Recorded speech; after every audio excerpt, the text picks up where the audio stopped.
So we have 6 talks this afternoon on extraordinary experiences and cognitive studies. We'll have a break in the middle. And I'm going to introduce the first talk by Cozzolino from the University of Virginia. And he's going to talk about parental encouragement and suppression of a child's past life memories. So, Philip, up to you. So, good afternoon. Thank you for having me. My name is Philip. I am from the Division of Perceptual Studies, and I will be talking about parental encouragement and or suppression of a child's past life memories. I don't assume that everyone knows, so I'm just going to briefly talk about what this work is. COURT is the cases of reincarnation type, started by Dr. Ian Stevenson, the chair of the Psychiatry department at University of Virginia many years ago. Published his first paper in 1960 on 44 cases, some from America, mostly from India, but scattered around the world. That has blossomed to today where we have in our curated database 2,200, I think it's 2,254 cases. Every continent that people have looked for a court case, which I will describe in a second, they have found one except Antarctica. I don't believe they've looked there, but 60 years of study of cases of the reincarnation type. What do we know? Briefly, we know that this is children typically between the ages of 2 and 3. I think our database average is 32 months, where they spontaneously, not sort of through any other ways to get there, start making statements that appear to be reminiscent or descriptions of potentially a past life that that child might have lived. The median interval of when the child is born to when we have been able to identify a potential previous person who existed. So in other words, that person died, and then 18 months, the median, the mean is crazy because of the range of values, so we typically report the median, is about a year and a half after that initial previous person has died before the child is born. And unlike typical sort of sometimes what you hear about hypnotic regression, not always, but these are children, they're not saying they're Genghis Khan, they're saying that I pulled the truck, I sold milk, oftentimes geographically close to where they live. Not always, but more often than not. Important for the talk I'm going to give today, 75% roughly of these children, of these 2,200+ children, describe how they died in that previous life. And most often, you see around the age of 6 or 7, they stop expressing these apparent memories. Their brains have changed. Their lives have changed. They're no longer in the bubble of their home. They're programmed heavily at school. They have friends. Their social lives. Their whole world is changing. And that seems to be the correlates of what predicts them eventually stopping. Now, just to drill down on this, again, for those who don't know, these are 2 to 3-year-olds, right? So it's not like they're not giving monologues about this past history. Sometimes it's just a simple statement, a couple phrases. Sometimes it's more.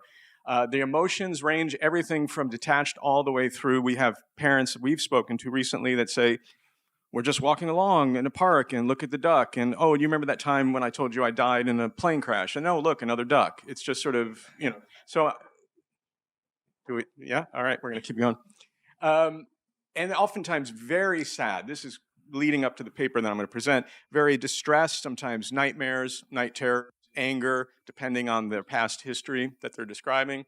This is very common for them to declare statements such as, you're not my real mommy, you're not my first daddy.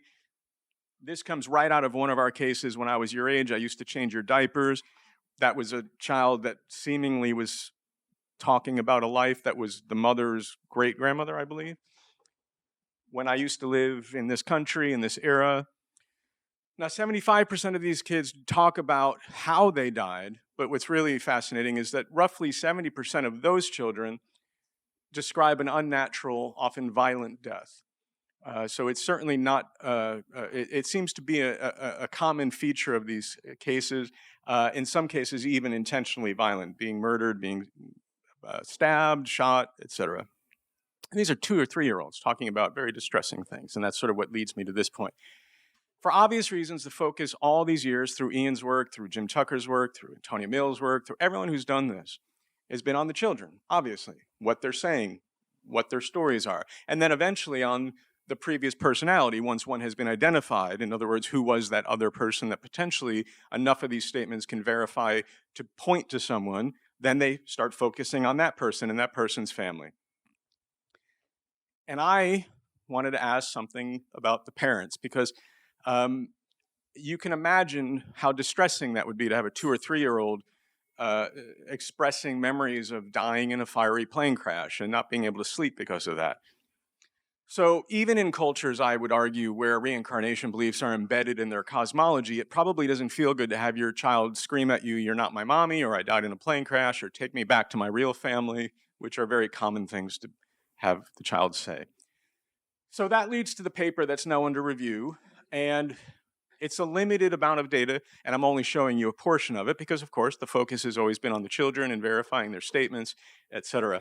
But there are some variables in this database that are focused on the parents, and that's what we're going to look at today. We have an attitudes assessment that the investigators take note of through the course of the investigation, and they assess it initially, so once the investigation starts, and then subsequently after the investigation has gathered steam, collected data, and that's even after that assessment of the attitudes at subsequent attitudes is after the parents have actually met with the previous personality, anyone who's still alive from that previous personality's family. So the case is really developed at that point compared to when it was just starting. And it's a continuous measure, 1 to 9. Simply, where is your attitude about the child's memories? Are you greatly encouraging the memories, coded as 1, to neutral or tolerant in the midpoint, all the way up to 8 and 9 being suppressing, actively suppressing the child from talking about these memories, to the point where 9 is actually violently suppressing, basically corporal punishment. And what I wanted to do is I want to find in the database the cases where we had mothers and fathers with subsequent attitude scores. Nothing, it's incredibly important to look at single parents and all those other issues, but I just wanted to start with a complete set of parents for a child where we know how they were feeling about this by the time they had met with the previous personality's families. And that's 529 families or cases ranging from 1962 to 2015. That's what I was able to find that had that in our database. Again, remember, this is after they've already met with the previous personality's family. So what did we find? I'm just going to, for sake of brevity and my time, try to get to data. What we found is that in the initial attitudes of 1 to 9, greatly encouraged to actively suppressing, mothers were significantly more encouraging than fathers. So as the case is developing right at the beginning, mothers are supportive of their child more so. Now, to be clear, they were basically 4.0 something on that 1 to 9 scale, and the fathers were 4.8 something. It wasn't massively different. The sample size is quite large. And they, even at being significantly different, they were at the midpoint, more or less. This is an average across the whole database. However, when we look at the subsequent attitudes measure, after they've met with the previous personality's family, they were no longer different. They were not different. They were very close to each other, actually. And the mothers didn't move at all across the whole sample, just this broad assessment. It's the fathers that, as the case developed, they met the previous personality's family, they came to look more like the mothers. They sort of started becoming a bit more encouraging. Now, I wanted to focus on the suppression part of that 1 to 9, the 8 and 9, actively suppressing either violently or not. And if we just create a group and say, if you scored an 8 or 9 at any point that you were actively telling your child to stop talking about this, I want to call you the suppressing group. And I want to compare you to every other mother or father who, they may not have been encouraging, but they weren't at least suppressing the memories. And that leads to 111 of our cases of the 529 that actively suppressed at one point or another. This measure, the strength of case measure, is a key variable for us in our database, and I can talk more about it in Q&A or later if you want as to how it's scored. But just for brevity, it's based on 4 key features of court cases, and it's a continuous measure. Higher values, stronger case, and our language is the stronger the case, the more suggestive it is of an anomalous explanation. Okay? Weaker cases could be fraud, could be just misconstruing, making something more of what's there. And I ran a simple t-test comparing the suppressing mothers or fathers, 8s or 9s, compared to every other mother and father who didn't suppress.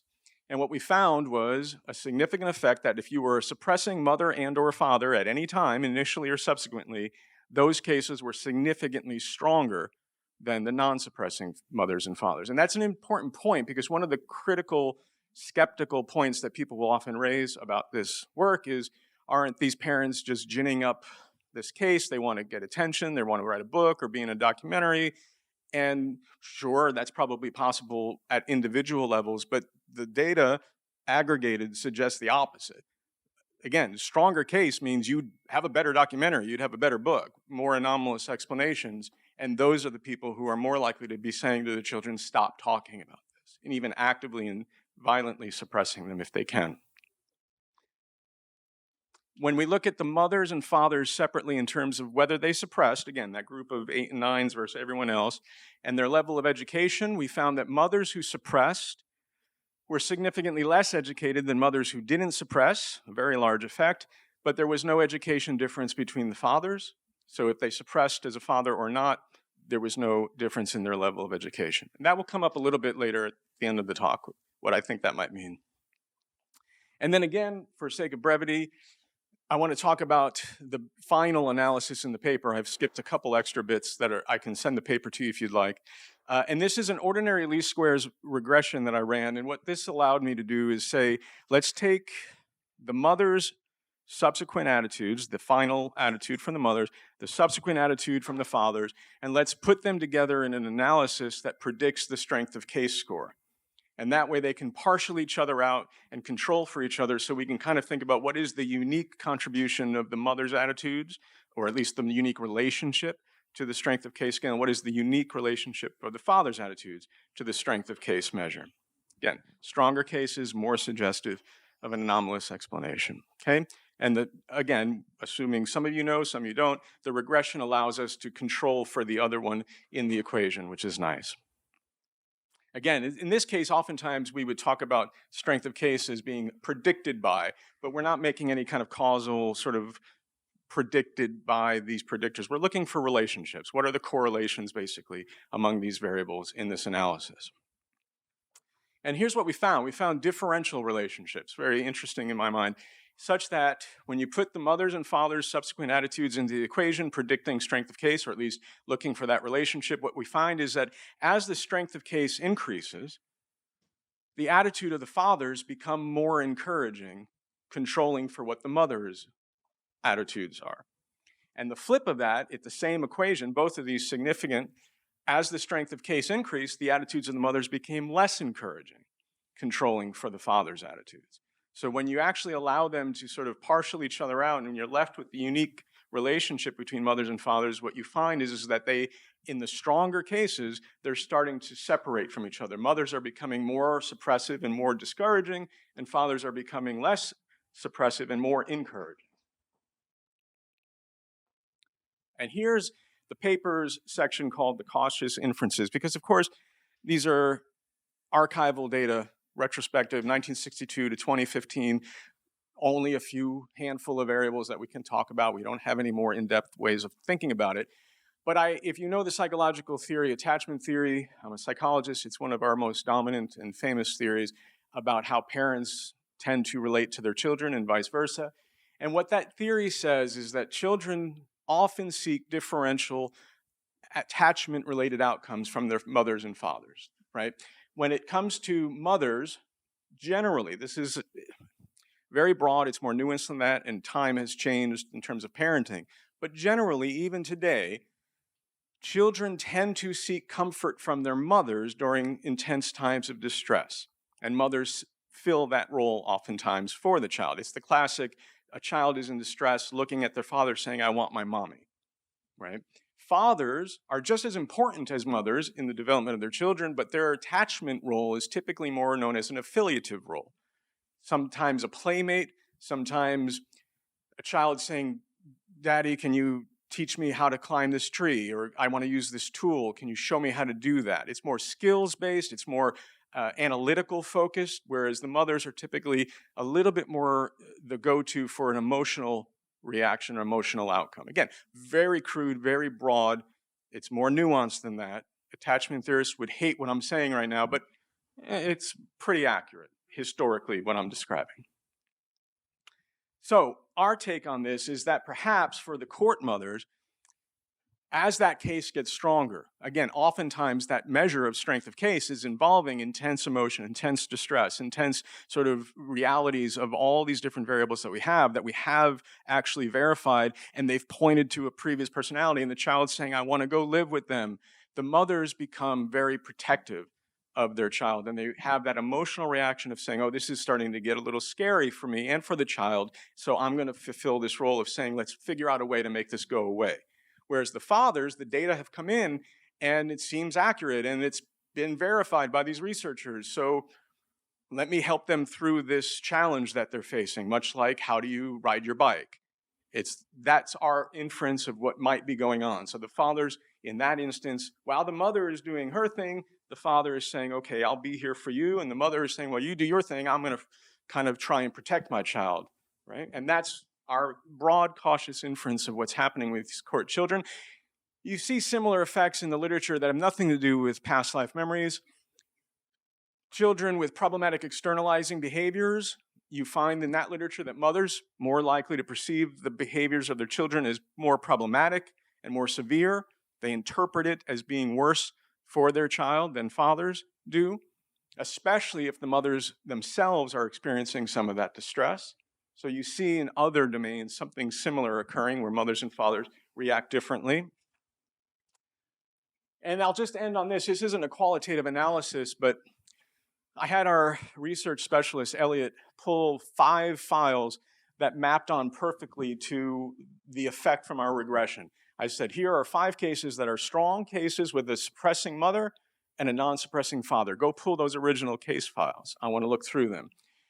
And the very first one I opened up, again, it's not a qualitative analysis, it's just color to the effect that we found.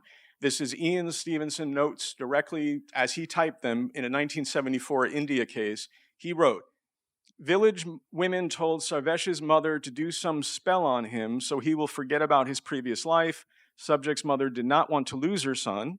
So on Sunday and Tuesday, in India there are certain days for certain spells, she put her hand on the subject's head. According to the lady, the boy stopped talking about his previous life after the spell she put on him.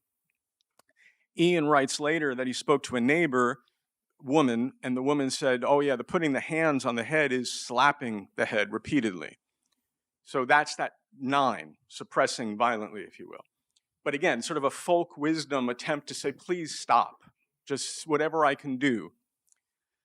The next page, Ian wrote, according to the subject's father, his son is a very good student who always stands second in his class. The boy started to study at the age of 5. The father also said that he observed his boy very closely and found out that he prefers to work in a shop rather than working in the fields. So again, not trying to make too much out of this, but it felt to me like here is a mother relying on folk wisdom and emotion, demon, get out of my son, whereas the father is saying, well, he's a good boy, and he does well in school, and everything he has said about this probably seems correct, right? I would add that last bit on, that there's just this different way of handling emotion versus a bit more analytic in approach. So that's where we are with our court research. We have new plans moving forward, which I'd be happy to talk about. And just to say that at DOPS, we still follow the ethos from Ian's very last published paper and his very last sentence. In that paper, he wrote, let no one think that I know the answer, I am still seeking.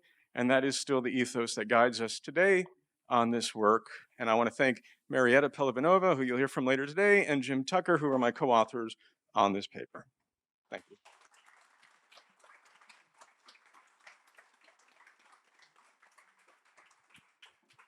Thank you, Phil, for that. We've got a good almost 10 minutes for questions. Stanley. Thank you for the wonderful presentation. I'm actually a consultant for one of your cases, and so I know how carefully and supportive you folks are being, because I knew the personality in her previous life. She and I were close friends. And everything that you and her psychotherapist are doing is very supportive, very helpful, and that's the good news. The bad news is, I think, what would happen to the multitudes of parents who have a child who remembers their previous life and take them to a pastor, a priest, or worse yet, a psychiatrist, and gets them into all sorts of trouble.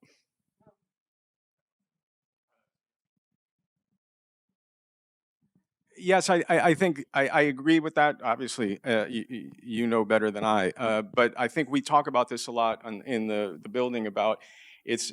We wonder how many mothers and fathers out there aren't even doing that. Are simply just not listening, are not hearing, and discounting anything that a child might say. There are no doubt. We're doing a prevalence study right now to determine what might actually be the prevalence in American families, American children of these sorts of experiences and expressions of potential memories.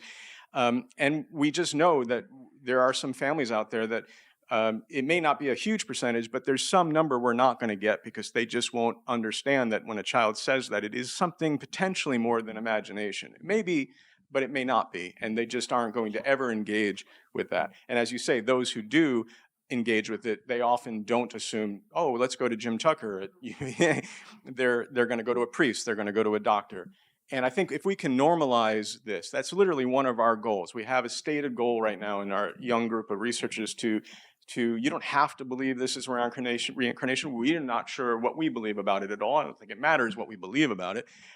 We just want doctors to be able to say, okay, this is somewhat normal. This isn't a problem. Let's talk through it and figure out how to make your child's life better, especially in those cases where it's distressing for the child.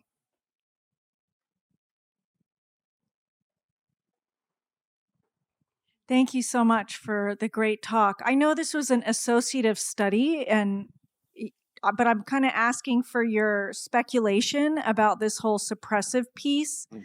Do you think that the active and potentially violent suppression, that the child is actually pushing against that to even make it's like, no, this is really true, and I'm going to talk about it, blah, blah, blah. Whereas if the parents are more, oh, that's interesting, and then they get to just integrate it and be more in their lives rather than feeling like they need to. And I'm not a psychologist, so, but I was curious about that. Yeah, it's a really good question. We have Marieta and I are basically taking on the court work right now at DOPS, and we've had a couple conversations about, I'll put it back in the context of attachment theory, in that it could go both ways. That's the thing. You could have a mother with a secure attachment to their child. Let's focus on mothers for now, just for the sake of argument.